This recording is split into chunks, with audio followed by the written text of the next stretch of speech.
V studiu danes z nami Darja Krhin, Maska, glavna ženska vloga, scenarist, montažer, režiser Dejan Babosek.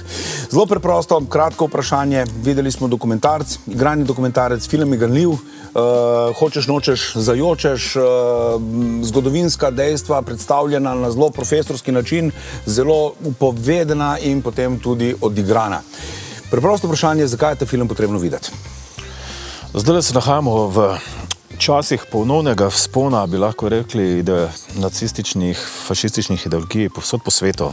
Te skrajno desničarske struje prihajajo na dan in živimo v tem času, da je treba obuditi spomin, kakšne stvari so se dejansko dogajale 80 plus let nazaj v Evropi in kam je ta zadeva, v kakšen vojni horor je zadeva pripeljala. Lahko rečemo, da gre za film, ki ga moramo videti, zato da se grozote ne bodo spet ponovile. Absolutno. In cel čas od takrat se konstantno dela na tem, ampak kakor vidimo, na neki ravni pomaga, na drugi ravni pa je svet še vedno poln tok kaosa, tok vojn, tok vzhajajočih teh ideologij, kako ste rekel, da je dejansko treba z take vrstnimi projekti nastavljati ogledalo. V filmu, dokumentarnem filmu je potrebno poudariti, gre za dokumentarni igrani film, vidimo oživitev nekaterih zgodovinskih fotografij s pomočjo umetne inteligence. Nova tehnologija, ki filmu doda še dodatno živost.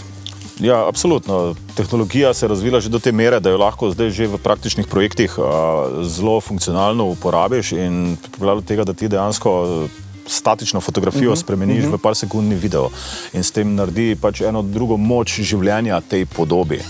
Mislim, ker tehnologija se razvija samo naprej, kot ustvarjalec pač treba objeti in uporabiti kot orodje. Skratka, imamo film, ki je strašansko aktualen, imamo film, ki je narejen po skladno z najnovejšimi trendi, izkorišča vse najnovejše tehnologije, v distribuciji točno še ne vemo, kdaj bo, je specifičen žanrski film, pa kljub temu, če bi ga želeli malce videti, kje bi ga mogoče lahko videli?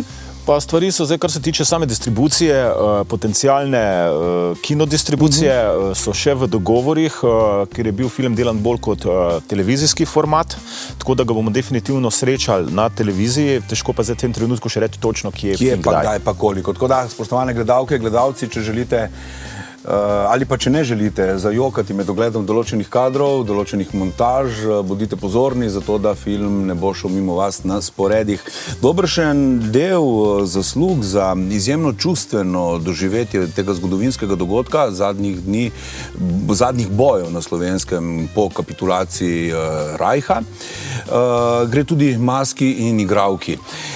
Prej smo se tako pogovarjali, kakšna je ta, kako rečem, odgovornost igrati to vrstne like, ustvarjati takšen film, ki bo učbeniški, ki bo nekoč vzet, ne vem, če bi imeli še DVD-je iz police in bomo rekli, glej, sine, tako je nekoč to bilo. Ja, definitivno je lepo ustvarjati tak zgodovinski film, ki veš, da ga bo nekoč gledali od prijateljic, otroci, ne vem, vnuki in ja, v bistvu lepo in čustveno je bilo vse skupaj. Ampak, tako, jaz sem si želel na koncu v zadnjih kadrih, ne bom povedal katerih, da Dejan ne bi glavnega igralca pripravil, da bi storil nekaj, ker potem bi zjokal se do konca.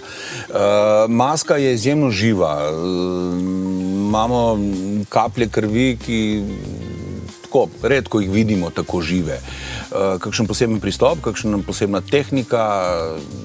Ja, to moram poudariti, da Masko smo skupaj delali z Barbaro Hren, ste special efekte skrbijo, to je pač umetna kri. Čist preprosto umetna kri. Preprosto umetna kri. Za katero si želimo, da bi jo veliko videli na filmu in nikoli več v živo. In močno upamo, da tovrstni filmi, ki jih soustvarjata oziroma soustvarjate, bodo k temu tudi pripomogli. Hvala, da sta bila naša gosta. Gledalke in gledalci bodo pozorni za to, da filma ne bodo spregledali v kakršnikoli televizijski ali drugačni distribuciji. Še enkrat hvala lepa in na gledanje.